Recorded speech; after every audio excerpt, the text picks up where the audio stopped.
E aí, galera, que fogão é esse? Ninguém esperava.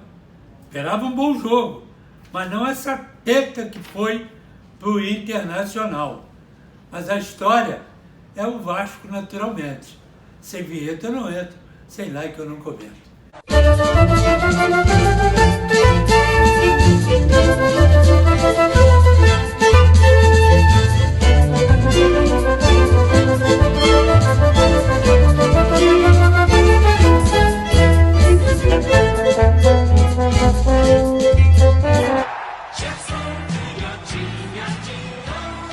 Vai aqui os parabéns para o Vasco, classificou em todos os meus comentários, o nosso bate-papo, eu sempre cravava que o Vasco iria se classificar, não cairia.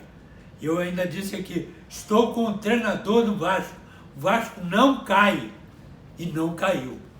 E acabou jogando bem, dentro de casa, festa geral. Então, a galera está toda satisfeita. Muito bem, agora, ninguém está satisfeito com o Botafogo. Ninguém aguenta mais esse time do Botafogo. Tinha tudo para vencer o Inter. O Inter jogou normalmente, como se, né, não estou nem aí, estou classificado, não vou ser rebaixado, nem vou ser campeão. Estou aqui no bolo, vou tocar o jogo. E foi tocando o jogo. E o time do Botafogo aceitando isso. Entrou com uma formação tática que ninguém entendeu. Ele largou no banco Vitor Sá, que até então é titular, Júnior Santos, que até então era titular, e principalmente o Tiquinho.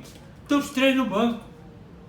Ninguém entendeu. Pegou o Tietê, que é um jogador muito bom de meio do campo, talentoso, né? Jogador que coordena ali, e o Eduardo, né? E o Danilo. Então ele botou 3 zagueiros, Danilo, Felipe Sampaio e Cuesta. Ele quebrou tudo isso aqui. Então eu dizia, Tietê, botou de lateral direito. Tietê não é lateral direito, pode quebrar um galho por ali, mas não é. Se você tem, por exemplo, o JP, que ele foi botar os 30 do segundo tempo na lateral, que pode até não ser de ofício, mas está mais acostumado na lateral do que o Tietê. E bota o Tietê no meio do campo. Um meio do campo forte.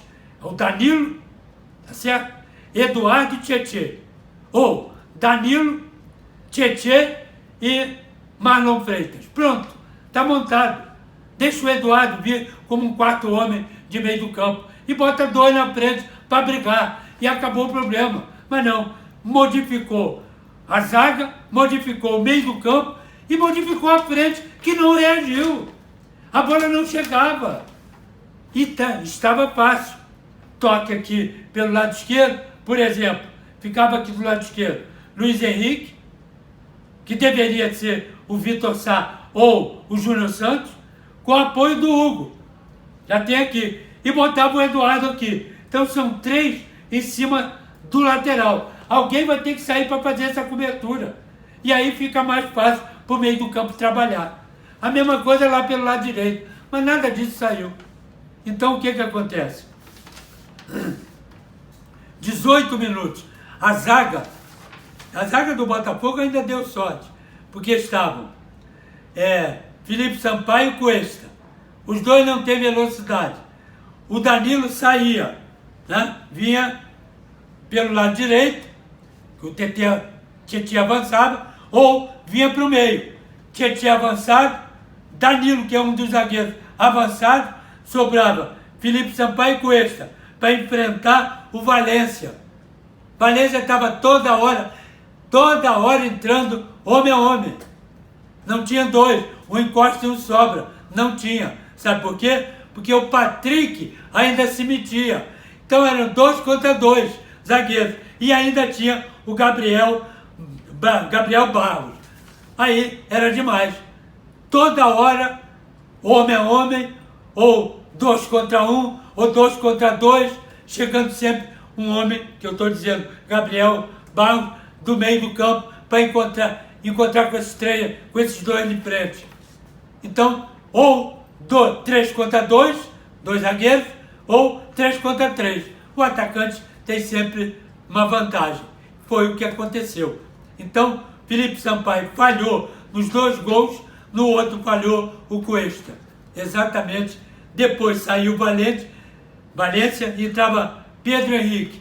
A mesma coisa. Pedro Henrique numa correria desenfreada e ele não conseguiu segurar o ataque, né? Rápido, veloz, inteligente do Inter. E aí sobrou o que pro Botafogo? Nada. Sobrou um toque ruim, né? Um toque até desinteressado, que estava vendo que o outro era melhor, taticamente. Tecnicamente eu não vou nem discutir, vou botar na balança. Mas taticamente o time do Inter foi muito superior. Depois, primeiro tempo, 1-0, Valência, aos 18. Depois veio o empate, o Janderson, que tinha entrado antes de sair, porque depois entrou Matheus Nascimento, fez o gol de cabeça. Depois veio o Patrick aos 4 minutos do segundo tempo. E o terceiro veio com o Pedro, né? O Pedro Henrique, terceiro gol. Tudo falha da defesa do Botafogo. Ele tentou corrigir mais ou menos, tirou o Eduardo, botou o JP, tirou o Carlos Alberto, botou o Júnior Santos, tirou o Janderson, botou o Matheus Nascimento, tirou o Luiz Henrique, botou o Vitor Sá lá pelo lado esquerdo, que tentou ainda fazer 2 ou 3 boas jogadas, e tirou Marlon Freitas e botou o Tiquinho. Então o que acontece? Ele ficou com 2 centroavantes, o Tiquinho e o Matheus Nascimento, ficou com o Júnior Santos pela direita e Vitor Sá pela esquerda. Ele deveria ter entrado assim, de início. Só que o Júnior Santos, como ponta, apoiado pelo JP, só que Júnior Santos dominava a bola, ia na diagonal, daqui, e encontrava com todo mundo do Inter no meio do campo. O que ele fazia? Atrasava para o zagueiro, que está lá no campo dele. O que adiantou botar ele, o Júnior Santos no jogo? Para quê? Para ficar fazendo isso? Teve uma bola interessante, ele dominou aqui, na ponta, o lateral sozinho. O René, o que ele tinha que fazer? Partir para dentro. Que ele é forte, veloz, bota a correria em cima do René e vai para a linha de fundo. Ou lá, depois de bater o René, aí sim que ele entra na diagonal. Mas não, ele entrou na diagonal aqui e foi embora. De repente pararam ele ali, o jogador de meio do campo do Inter. O que ele fez? Quis cruzar a bola para o lateral esquerdo. Sabe o que ele fez? Jogou para a lateral. Jogou com tanta força que passou por cima do lateral e foi para a lateral. A lateral sendo para o time do Inter. O que adianta então você ter um ponta veloz que pode, né, correr em cima do lateral, ou você ter um ponta rápido, forte, que se mete no meio e perde todas as bolas? Então, para que entrou?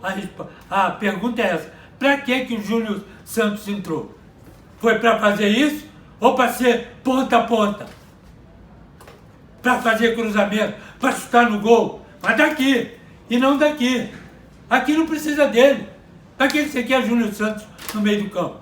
Então, perdeu. As substituições vieram tardiamente, tá certo?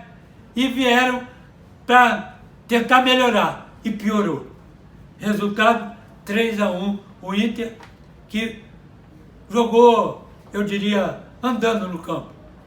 Não foi aquele Inter veloz, para dentro, não foi. Toca, ia lá e metia um gol. Toca, segura aqui, o adversário não faz nada de aperto, nada de útil, então eu vou continuar tocando aqui. Pobre Botafogo encerrou o campeonato triste para os seus torcedores, triste, porque para ver um time desse que teve vários e vários pontos de frente durante todo o campeonato, acabar melancolicamente.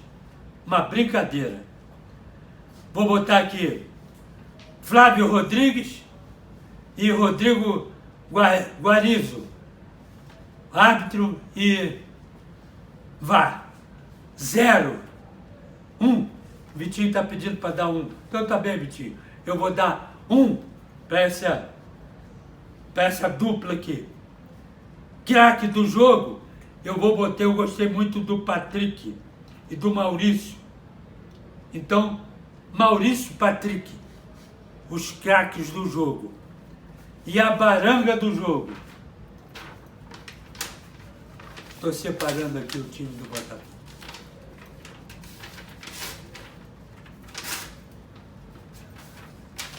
As barangas do jogo. As barangas do campeonato. Esse time do Botafogo. Olha aqui o que nós fazemos. Estou solidário com os torcedores do Botafogo. Aqui esse time do Botafogo. Tamo juntos, galera. Não com o Botafogo. Valeu.